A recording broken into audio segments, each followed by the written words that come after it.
the youth, our seniors, and all our loyal listeners. This is MC Richardson, the moderator and the host of Guess Who's Coming to Kansas City, along with our special guest today, Miss Emily Bradbury. I think I got that right. She's the honcho of the Kansas Press Association. But before we get into that, we'll go to our memory, remembrance, and our dialogue. We just lost the great Len Dawson of the Kansas City Chiefs.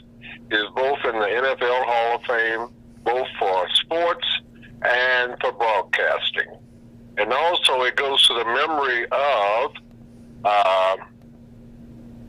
Charlie Parker, that his birthday is the 29th. You already got the youth here in Kansas City.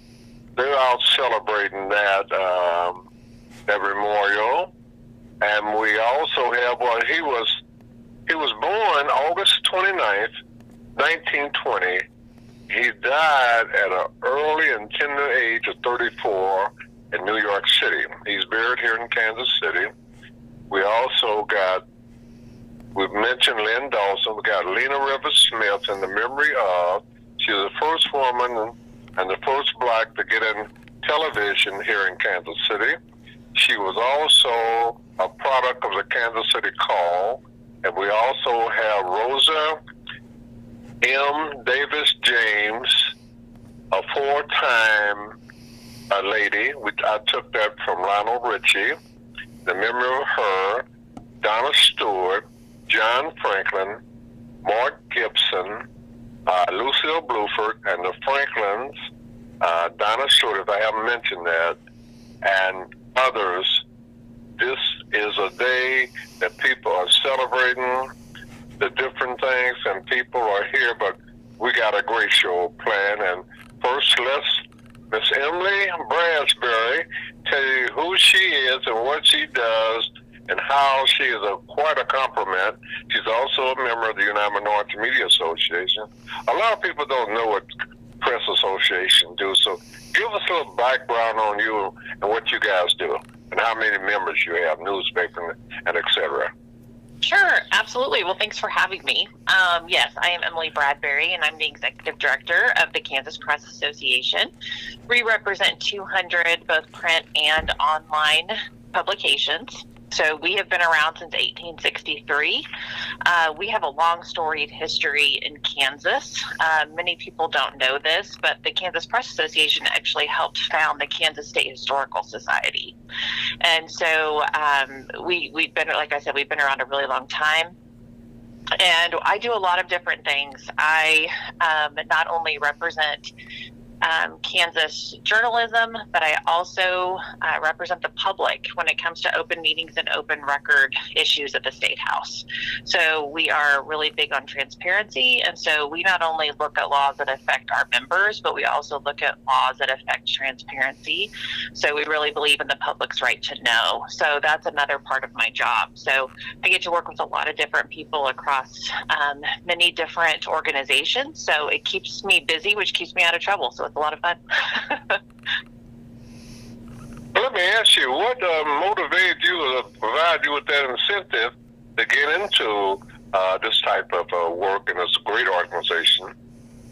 Sure, absolutely. Well, actually, I'm a graduate of Washburn University, and the plan was actually to be a history teacher, but I had the opportunity to become the assistant to the Secretary of State at the time, who was Secretary of State Ron Thornburg. And so I had the opportunity to become his assistant. And so I took that opportunity after graduation, and I had a wonderful time. And I was there for 2 years. And as part of my job, I ran Kids Voting Kansas. And Kids Voting Kansas is a program that's been around since the early 90s. And it talks to kids about the roles and rights and responsibilities of a citizen. So it talks about the rights that they have and the responsibilities, and voting is one of them. So we teach them about the process and the voting process. And then on election day, they actually vote in their own election. So I ran that program, and the Kansas Press Association came calling and said, hey, we would love for you to come on board and bring kids voting with you and come on to the Press Association and do some other things for us. So that was back in 2002. So I have been the Press Association since 2002, and I just truly believe in what we do. And it's just been a whole lot of fun for me. Every day is different, like most journalists. Every day is different for me as well. And so it's always different. And I truly feel like our members do a lot of good for a lot of people. And so it's keeping me motivated, and I just am proud to play a very small part in the role that they play in the state. Now, how do people, I know you got X amount of newspaper publication. What should a person do? How can they get, or everybody wants to ensure that their news release, or press release, or their media advisory get published? What is your procedure on that? Sure, absolutely. I think it's just like a lot of things. I think it comes down to relationships. I think really being able to form those relationships with the people at your local publications. 95% of our membership is actually weekly newspapers. So it is the people that go to print once a week up to 3 times a week. And so what they're looking for is you're going to have to look ahead and see when their deadlines are. So form those relationships, make sure that you get the press releases in on time, and then follow up with the personal invitation for them to come. That always helps. There are always more events than we can get to, but if you form those personal relationships and you show the reporter why it's important, then I think you have a really good shot of getting that press release ran and that event covered, because that's what the papers are there for. They really like community events and community building. So the want's there. It's just trying to figure out what they can cover with the amount of people that they have. So forming those relationships is key, but that's like anything in life. Forming those relationships just is very important. Well, let me ask you this, for the benefit of the people, our listeners, and we not only on YouTube, we're on Facebook, we're on Apple TV, we're on smartphone, we're on the iPhone, and we have broadcasters that broadcast us in 5 different countries. And Mr. Owen, what are the other people that we got that are tuned in? And we're looking for more listeners too, so we might get some help from the Kansas Press Association. So, Mr. Owen, Scott Owen, will you tell us other people that are part of this? Well, we're on Telegram, we're on Twitter, we're on YouTube, Facebook, and Twitch right now. Plus, anywhere you can get a podcast, you can get us. Okay, so all we need is the listeners, and we know the same thing. Newspaper needs the readers. Another thing people are celebrating today, not only in Kansas City but all over, is Marcus Garvey Day. And Marcus Garvey was a Jamaican Pan-African. So a lot of people out there celebrating his day, Marcus Garvey. And thanks to Miss Gigi Owen, she's doing something here in Kansas City. She has an annual celebration. We have different newspapers here, but also we have the Missouri Press Association and the the Missouri Broadcast Association. They are part of our makeup of our organization, and we're open. We're seeking membership. We're going to really cover a lot of things today, but we're going to kind of let Miss Brasbury, who normally is there when I get lucky to catch her, and she's always been a vital psych. Like I told her today, to make sure I have the right number. She made my day, and I want to thank you, Emily. Absolutely. It's my pleasure. Thank you. It's always a joy to talk to you. What's some other things we need? We got some time, so I can add more. Then we might get a person in the St. Louis area that Mr. Fowlkes. I know he has some input. He's never seen or heard a radio program that he didn't have something to say, so we welcome him to join us. Thank you, MC. My name is Ira Fowlkes, MC said, CEO of the Missouri Chamber of Commerce. And Emily, I've enjoyed just listening to you talk about, first of all, how you got started, in the business, okay? And that's how most of us get started. One thing leads to something else. But what are some of your most joyous moments so far in your career that you look back on and say, wow, I did that? Yeah, that's a really good question. I did that. There's a lot of things I look back on that I'm proud to be a part of. We've done a lot of different things over the years. Kids Voting Kansas is probably one of the biggest things I'm proud of, because I've now seen students, well, I call them students, former students, that are highly involved in Kansas activism, and they're saying, I got my start with kids voting.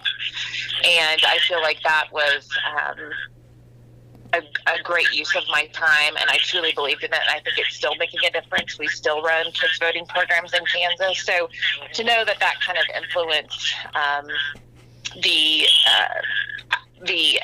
willingness to be involved, and we have a vested interest in having a readership that is educated and involved, and so it kind of helps with our membership. We also partner with the Kansas Judicial Administration in the Kansas Civics Games, and that's something that we had started a couple years ago, and that's something I'm very proud to be a part of. We actually bring high school teams into Topeka, and they compete, and they can win a prize. It's $1,000 per student on the winning team, up to 4 people. And they compete on different civic knowledge. They also have to do a project as part of this, and so that's something I've been very proud of. And that's a newer project for us, but we do that every year, and so it's the Kansas Civics Games. So there's just a lot of things that we partner on that I'm proud of, but those are probably the 2 biggest. Well, I know Mr. Fowlkes said a lot more he wants to get involved in, but recently, politically, Kansas is known all over the nation on the abortion, where the people voted no, where the other people, we can say if we want to talk politically, Republican wanted to go another direction. How involved and what was the response of your readers? I know you have the different newspapers have letters to the editors, and we need to let the people know how you can be reached, email or whatever, so people can communicate with the Kansas Press Association. I know I asked you 2 or 3 times, or 2 or 3 different questions, but I will pause that you can answer them, okay? Sure, absolutely. Just like any other industry, across our 200 membership, we have differing opinions on that issue. So, we didn't come down on one side or the other, because we have members that, of course, on their editorial page had a position on that one way or the other. But the big thing about having your voice heard is a letter to the editor. And that is something that most newspapers do run. And they have different requirements for those, but most of the time they need to be signed. They don't run anonymous letters to the editor. But being concise in your letter and sending that straight to the editor, and if there's any questions, the editor can reach out to you and say if there's any clarifications that need to happen, but make sure you sign that letter to the editor, be very concise in your points, and do it that way. And almost all newspapers have a contact information on the inside of their first 2 or 3 pages, so that's a way you can reach them. If you want to reach me, we have a website. It's kspress.com, and all of our contact information is on there. You can find my email address, and I'm more than happy to talk to anyone who has interest in the Kansas Press Association or has any questions about newspapers, about Kansas Open Meetings or Kansas Open Records questions. We're also heavily involved in the Kansas Coalition for Open Government. We're actually a founding member of that organization, and that is an organization that consists of different organizations that are interested in improving transparency in Kansas. Okay. Did you answer all the questions we asked you? If not, we'll ask you some more, okay? Absolutely. Okay, well, the people might need to know, you're located in Topeka, Kansas, and most broadcast associations and press associations are always located in the capital city now, so that way they can lobby. But you've been there, you around the time, was that the start or the end of the Civil War? You said 1863. Mm-hmm. 1863, yeah, that's when we were founded, 1863. Okay. Now, also, for the people who might might not know the impact of press associations, we have the top person who has labored since 2002, and since this is 2022, she's been over this for working with for 20 years. That's right, isn't it? That is. Okay, and she enjoys every moment of it, right? And maybe not every moment, but 99% of the moments, yes. Absolutely. It's a wonderful gig. It's a wonderful gig. You know, the United Minority Media Association has enjoyed the relationship we have with the Kansas Press Association, and we have an upcoming event that is coming up on September the 17th here in Kansas City at the Bruce O. Watkins Cultural Heritage Center. For the people who might want to know, where is it? It's 3700 Blue Parkway, and the zip code is 64130, and we have plans that the Press Association will be there, and also probably some pre and some covered, and we welcome them. What we got going with, like, the members of the Missouri Broadcast Association located in Jeff City, and same way with the Missouri Press Association. These are the two entities that's probably going to play a great role in the lives of the United Minority Media Association. So we just recently had a very successful 43rd annual Ethnic Enrichment Festival. And my understanding, they had over 40,000 people to attend. Now, that consists of, to date, about 65 countries all over the world. And they come together normally the third weekend in August. We also have some other things going on in Kansas City that same weekend. So if the people want to get out, they were getting out. And we're getting ready to talk to the people from the Kansas Broadcast Association. Unfortunately, they couldn't get away, get a person they felt that could measure up to the new executive of the Kansas Association Broadcast. And she's been there for 2 years. She took the place of Kent Cornish, who retired, and I guess he's taking life easy. But what we've got proposed for the future with the Ethnic Enrichment Festival people, that working with the Kansas Press Association and working with the Kansas Association of Broadcasters to get the people, say, for example, and we've been blessed that Scott On and our folks allowed us to have 2 previous shows before we did the actual ending of the festival, that different people represent different countries. And what we came up with the idea is we could get, say, like Cecilia represent Peru, or we got the guy who represents Haiti, we had Zimbabwe, we had Indonesia, and other companies and different associations of people that, if they could, at the at-large position, become a manager of their particular country. And working with the broadcasters and working with the press association, we think this will be the first of its kind to do that, where the different people have the different nationalities in their particular country, and they can increase, as in the case of the press association, the readership. If you want to talk about broadcast, the viewership, the listenership. And what this says to us is that if they can increase all that, they're going to attract more advertisers. So it's a win-win situation, and we're happy that the Kansas Press Association will be part of that, and Kansas Association of Broadcast will be a part of it. But most of the people who are part of this in the Ethnic Enrichment Commission, they live in Missouri, Kansas, okay? So that's what we'll start with, although the United Minority Media Association, we cover 27 states in the Midwest Southeast region. So we're reaching out to different people. And like anything else people want to know, we also, not only the broadcast, not only the press people, but also the educational institutions. So that's where the Press Association, you said earlier that they awarded $1,000 probably the Press Association too. Is that true? We do, yes. What happened? How does a person? I know in most, like they said, broadcasters used to be. You had to be a junior before you could major in, say, journalism or broadcasting. What is it with the Press Association?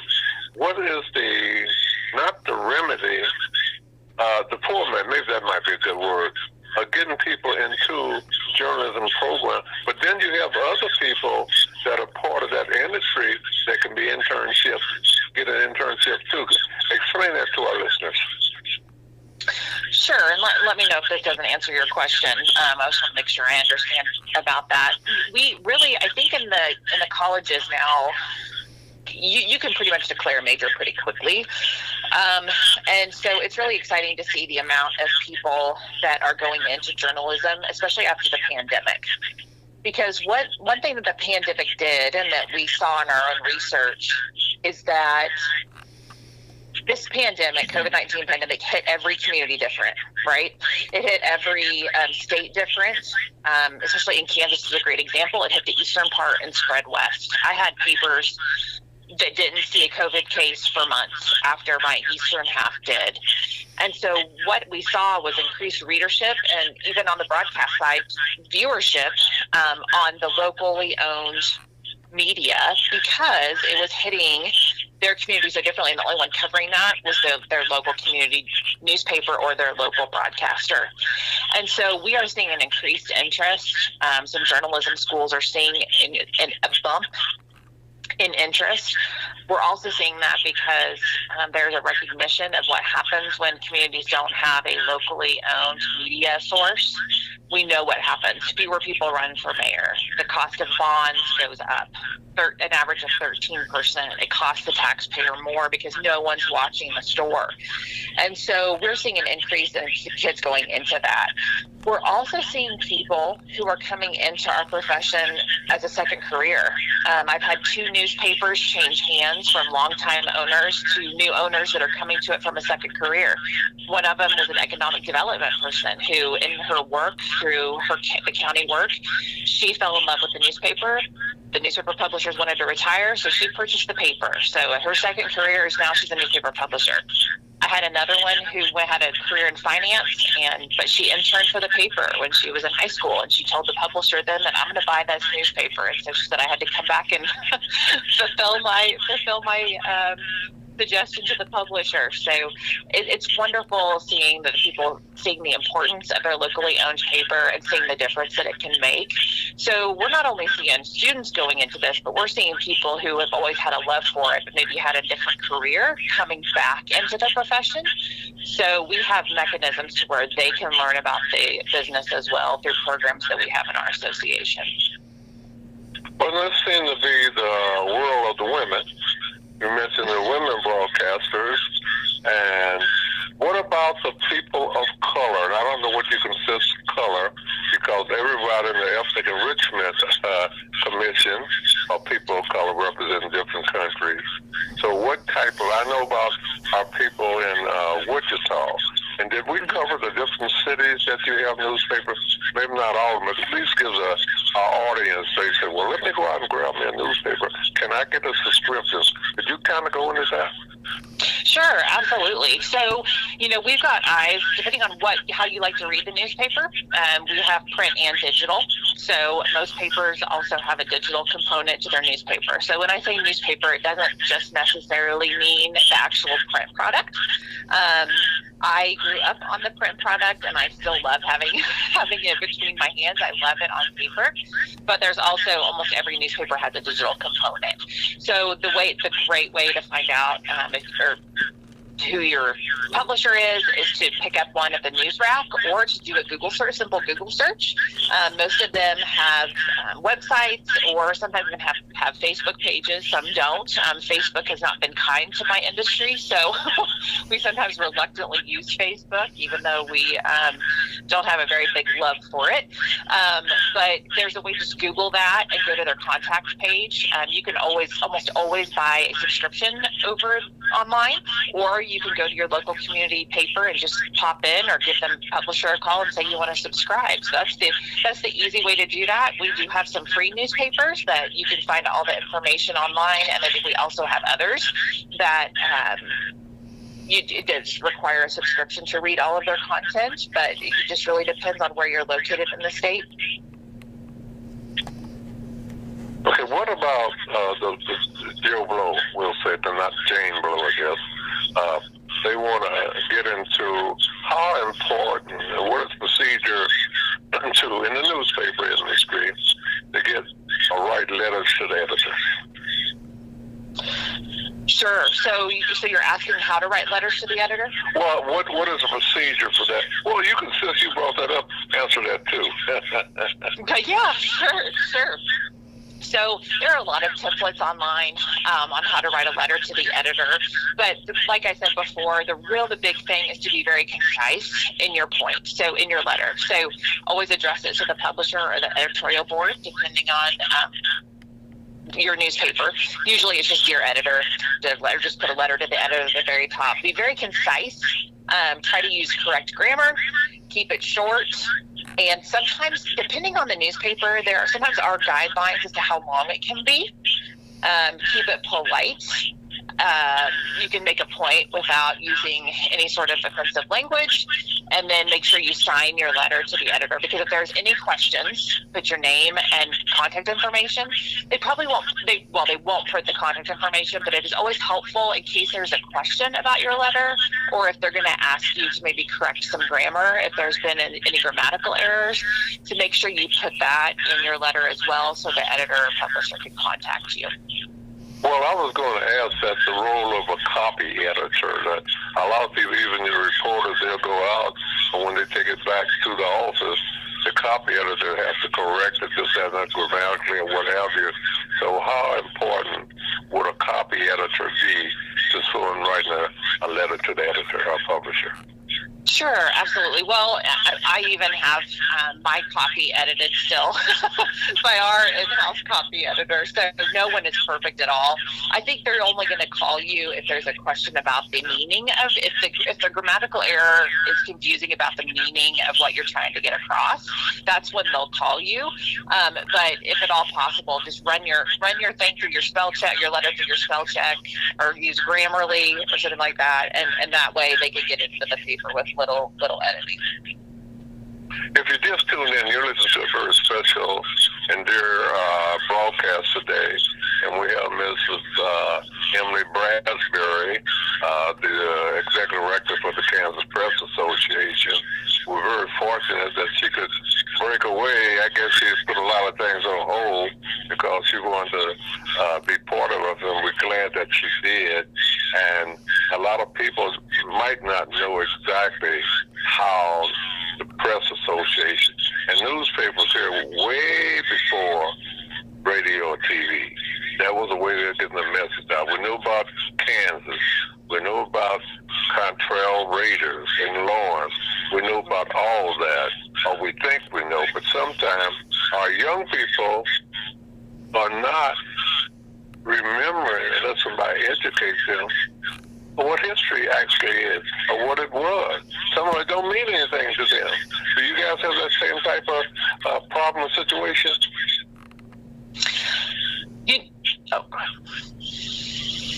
They said in the church, take your time. Was that question for me?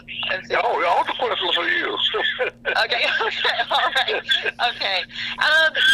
Here's the thing. I think that our young people have a real desire to learn.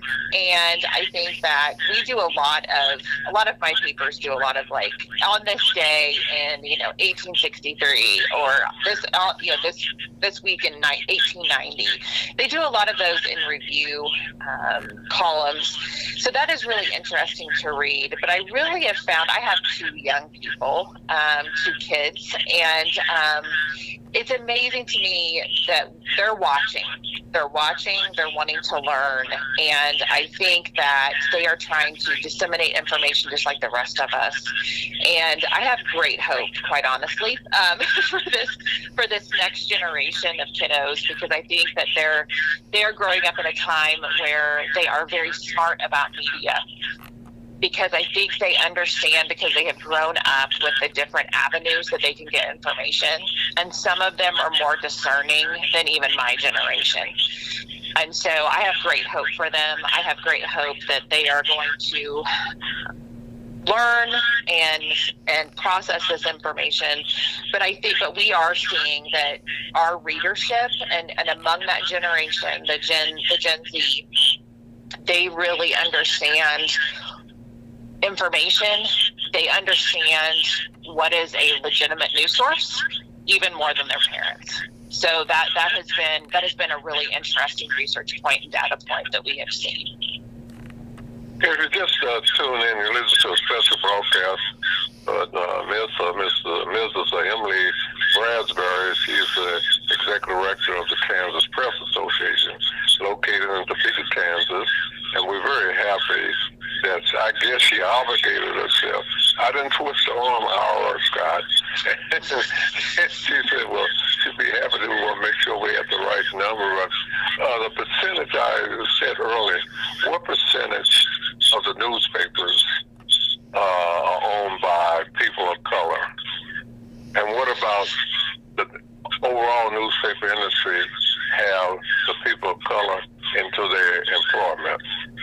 Sure, absolutely. Well, it is no secret that our industry has a real problem with diversity and inclusion. It is something that our industry has really brought to the forefront, especially in the last, I would say, 10 to 15 years, and something that we are continuously working on, because we know we do not do a good job. It's probably 2% of my membership are newspapers that are owned by people of color. I would say more than that, maybe 10% are owned by women.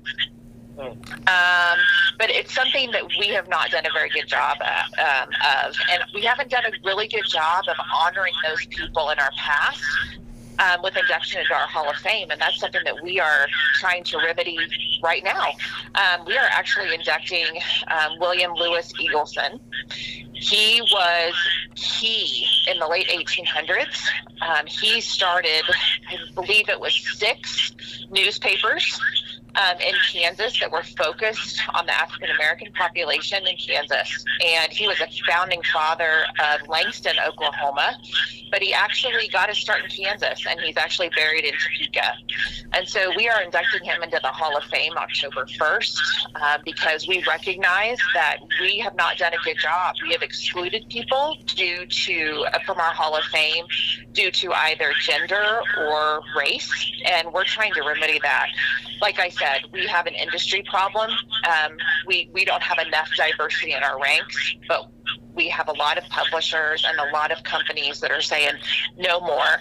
We have got to focus on remedying this issue. We've got to have more people of color. We need to have their voices. And so we're seeing real organized programs to rectify that wrong there. And that's just one small part of what we're doing here in Kansas as far as honoring those people and inducting them into the Hall of Fame. These key figures in Kansas history that made such an impact on our state, but were not recognized like they should have been. So that's some of the things that we're doing now. Well, I know that R.N. Scott has questions pertaining to this, and so don't be shy. Go ahead and ask your question. I'm wondering about what impact does this have on the people in Buffalo, and then what impact does it have on the people in Ferguson and St. Louis area?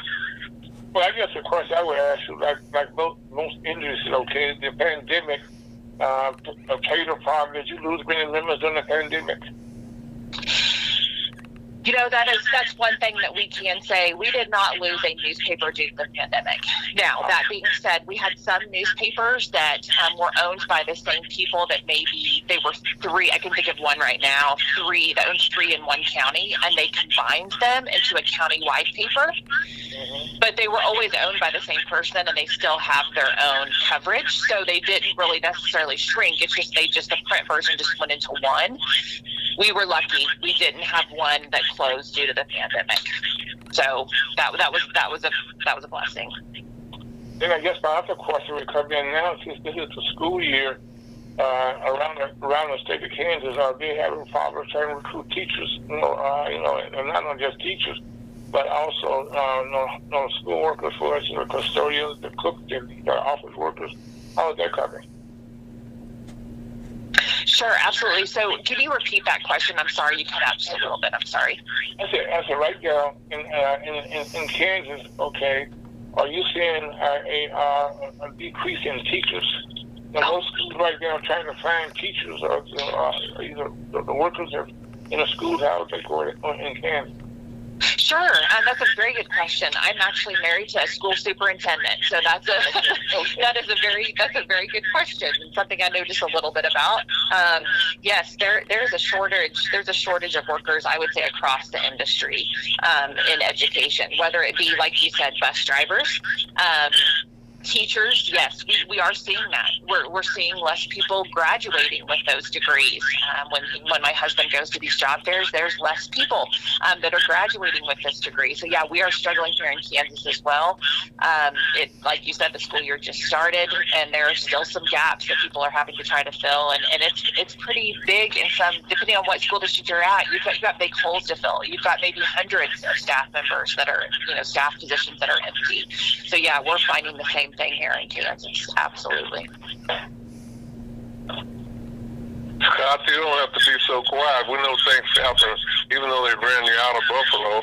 Tell us, give us a little information that Miss Brasberry can use. I'm not sure if I could give Miss Branson anything. She knows pretty much everything that's there.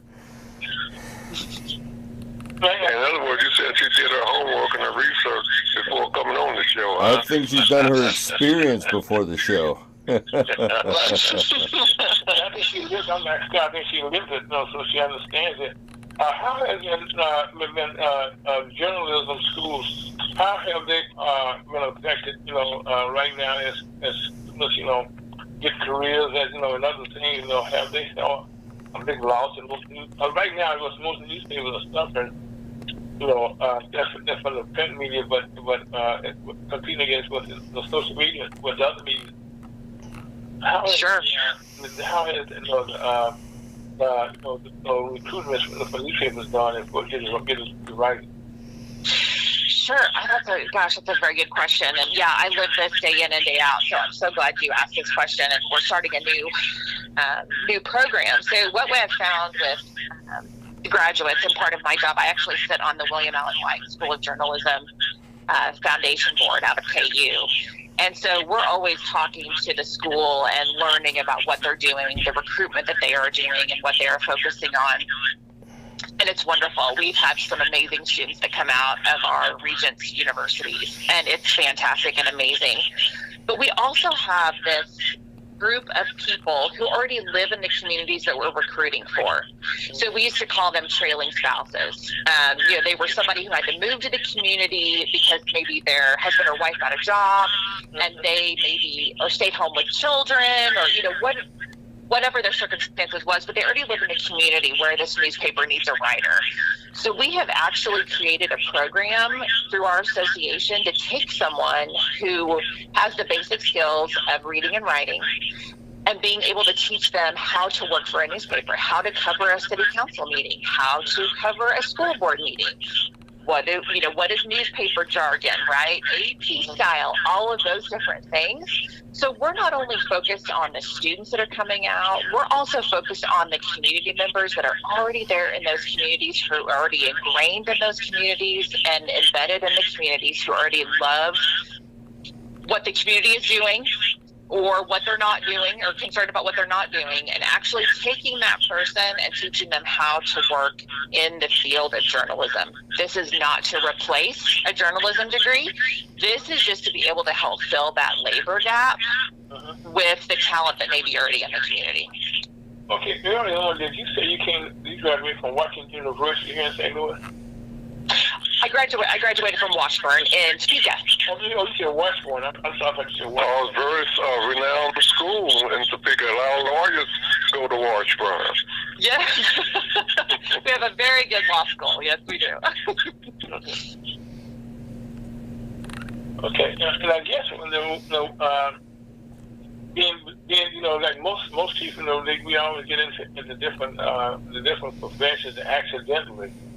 We were doing something else. But what were you doing before you became the assistant with the with I guess the state representative? Yeah, so the Secretary of State at the time, I actually was in. Yeah, so I was actually in school. It's funny that you mentioned the law school. I got a scholarship to go to the law school, and I went for 1 month and decided that law was not for me. So it was great. I was on my way to be a high school teacher, and I graduated, and then I had this opportunity to go and work in the State House.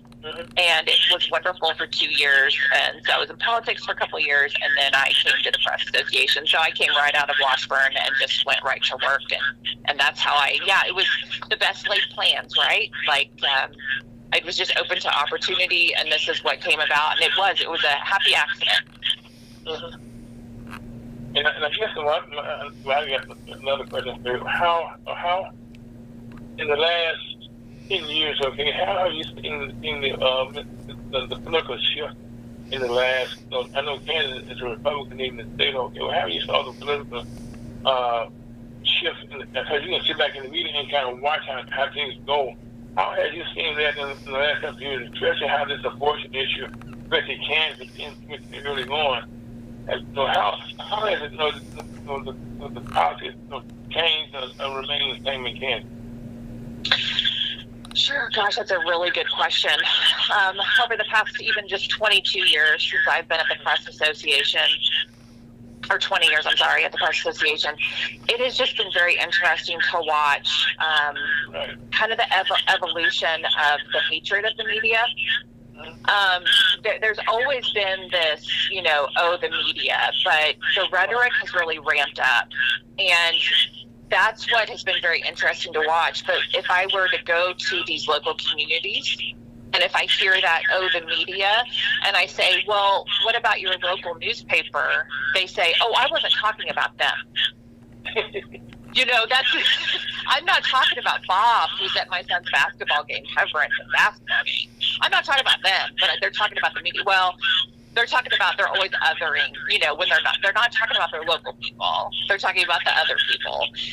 And so watching that evolution kind of happen has been, really hard on the industry as far as morale. But it also, I think, has steeled their resolve in what they do. Because that's where sometimes the disconnect happens, is that we have always been the watchdogs. We have always been in those meetings, those city council meetings. We have always been in the school board meetings, to where the average citizen, they don't have time. They don't want to go to those meetings. And when something happens, we're the ones there that are reporting on that and informing the public. And I think when the pandemic happened, I think they saw that. I think they saw that we were the ones working with the governor's office to try to get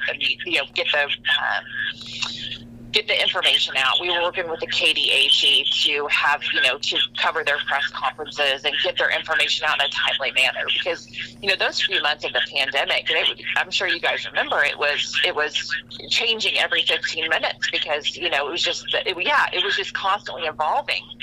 And so we really came and partnered alongside the administration and really try to get that information out.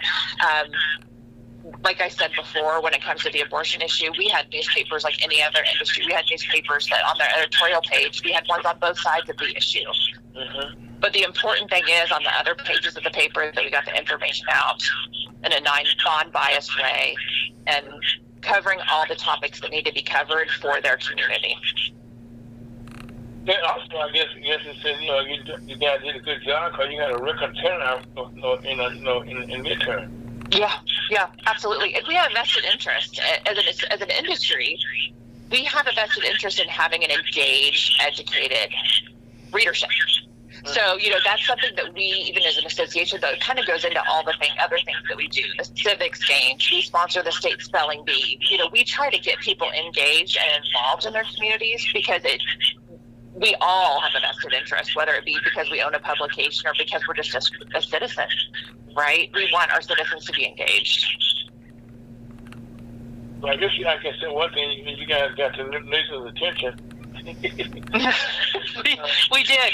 It was really interesting. I was actually at a conference the week of that vote, and it was an international conference. Well, I say an international conference. It was North America, so we had Canada. We had the Canadian Province Press Association members there, and I got there, and they were like, "Oh my gosh, tell us all about it! You've got press up in Canada." Well, I guess that's where I am. I'm part of the National Chamber of Commerce. And when anything happens in Missouri, okay, I got in Kansas City, Missouri, or St. Louis, Missouri, anything in between Missouri, they always going to ask me, well, what's going on in Missouri? Although I have members in both all over the state, okay, they think we should be abreast of whatever happens in our state. And I know that's what you have people all over the state, okay, they think you should be have a pipeline here, what you do, by the way. Right, you're absolutely right. We're the spokespeople for that particular day on that particular issue. Yeah. Yes. They think, you live in it. But what you are, which is always the interesting part about being in your job, like you said, you're only on every day something new. Mm-hmm. That's right. That's right. And I guess that's the exciting part about they keep you jumping and stuff, and it's kept you jumping. That's right. Keeps us out of trouble. That's what I like to tell people. Keeps us busy and out of trouble. So. It's gonna keep you busy because one thing we know for a fact, the news is gonna change every day, and that's a good thing. That's right. You're absolutely right. A lot of people in the different community neighborhoods or whatever, they might start off writing a newsletter and then graduate into maybe they want to go to journalism school or think they know enough to publish a newspaper. But what type of impact does the Press Association see? Well, this might not be the right question. How important are newsletters? I think they're very important. We have newspapers that actually do their own newsletters. They may print a paper one day a week, but they do newsletters every day. We have papers that actually started, like you said, as a newsletter. It's wonderful. Anybody that is trying to do the work of getting word out to the public, keeping the public engaged and informed, in my opinion, and in our opinion as an industry, has a real role. And so I think that's wonderful that someone tries to do that. And in fact, if someone has started a newsletter and wants advice on how to make that leap, maybe they want to become a print newspaper or an online digital publication, that's something our organization can help with.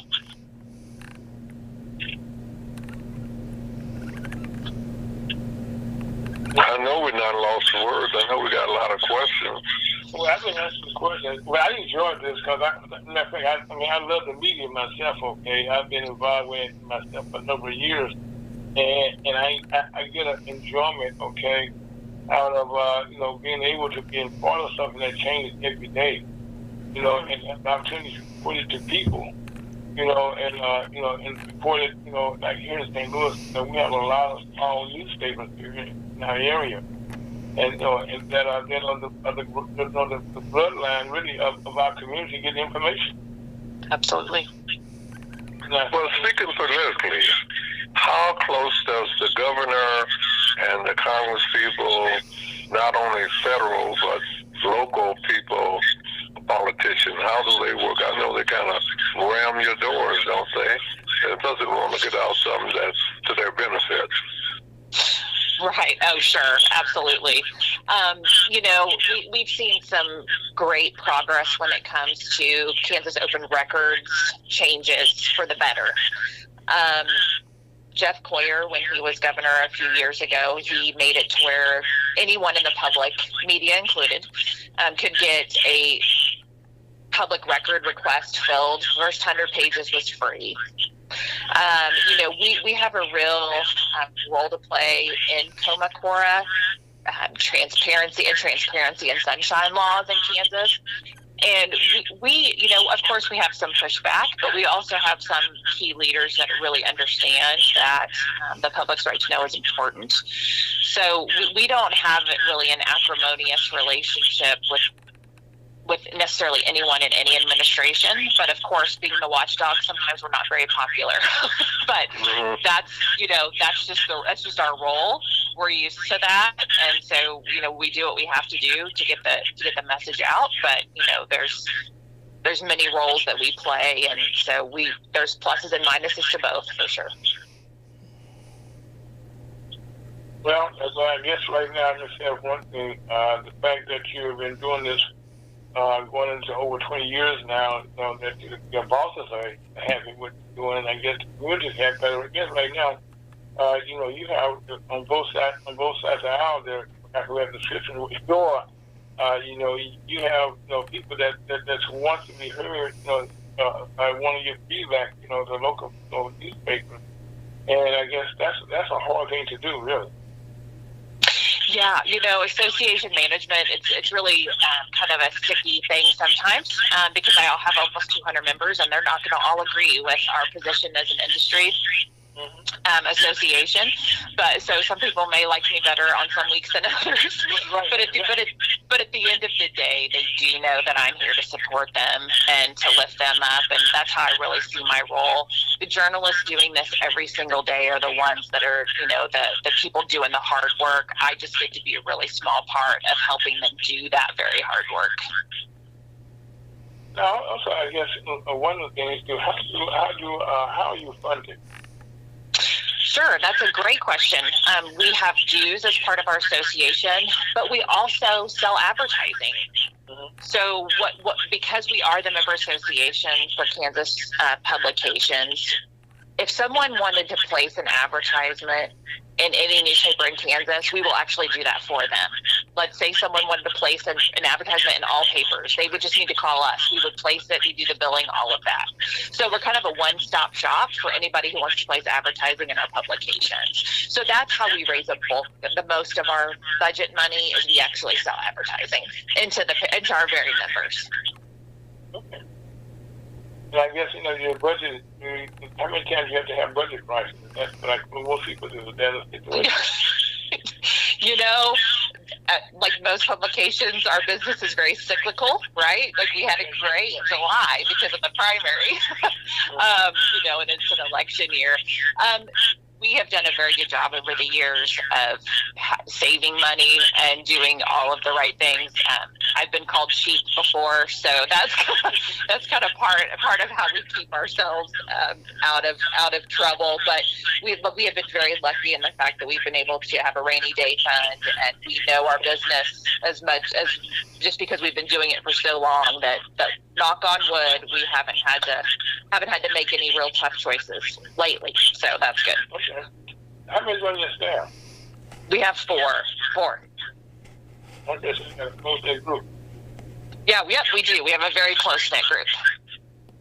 Well, let me interject this, and you can get political if you want to, but people publishing misinformation or lies. How do you distinguish with your editorial board and your different people what is the truth? I know you check out the different facts, but how do you distinguish what is truthful and what's a lie? Sure. That's a very good question. As far as our membership, some states have had a really hard time with what they're calling pink slime sites, which are essentially our websites that are printing misinformation. And here in Kansas, when we admit members, we have kind of a guideline of what newspapers and even online-only print publications, the guidelines they have to adhere to be a member of our association. And we are really strict about those guidelines because that way we can really hold our members to account when it comes to ethical journalism. As far as printing a lie, are you asking how a reader can kind of differentiate? It's everything that we even have a whole campaign on how to spot misinformation, and quite honestly, it's getting harder and harder all the time. So when we try to teach one thing about how to identify misinformation, some things change. It's kind of a moving target, which is very hard for our industry, because when we're trying to do honest, respectful, ethical journalism and trying to get those actual facts out, it can be very difficult, because people are hearing a lot of different things. But we really just try to adhere to the Society of Professional Journalists ethics, and that's what we ask our members to adhere to. And as far as spotting misinformation, there's a whole list of things that I teach people to do to spot misinformation. Make sure you go to reputable websites. Make sure you find out how those websites are funded. There's just different things that you can do as a reader to try to parse out that misinformation. Well, let me ask you this. In the case of letters to the editors, how do you distinguish what ones you would fill? I know they sign their name, so you know who it's emailing or sending the letters to the editor. But how do you distinguish that this is what I think to my letter to the editor? And it could be all wrong. What do your copy editor or what do your editorial board, how do you distinguish what you should print and should not print? Folks, I have to tell you, we've got 5:58 right now. Oh, 2 minutes, okay. Well, Mr. Bear, we're going to let you tell us people how to reach you and how they enjoyed the show, and we want to have more people letter to the editor that they really enjoyed this broadcast. I thought we really provided a lot of helpful and newsworthy type thing and no-nonsense type of information. Absolutely. Well, thank you so much for having me. And again, I'm with the Kansas Press Association, and you can reach me at ebradbury@kspress.com, or you can go to our website, kspress.com, and click on Contact Us. And anyone, I'm always happy to hear from anyone. And we just look forward to seeing you guys on September 17th. Okay, you mean September. September. I'm sorry. September 17th. You've always been ahead of your time or behind your time, huh? I am so sorry. No problem. 17th, I look forward to seeing everybody September 17th. And we appreciate all that you guys do. So thank you so much. Well, I think this. What do you think, Ira? What do you think about this broadcast with the Press Association? I think she did an excellent job, which is what she's a professional, and she did a perfect job. Okay, thank you. Well, she's always been open and all with a smile on her face when they say MC Richardson calling, so I appreciate that. Next week, we hope to have the Arkansas Press and Broadcasters Association on guests who's coming to Kansas City. So thanks to Mr. Scott Owen, thanks to you, Mr. R, and more than thanks to you, Miss Emily Bradbury. Well, thank you so much. And Ashley of Arkansas Press will do a fantastic job for you as well. So thank you guys so very much for all you do, and I will see you in September. Thank you. Thank you. Bye-bye. Bye-bye.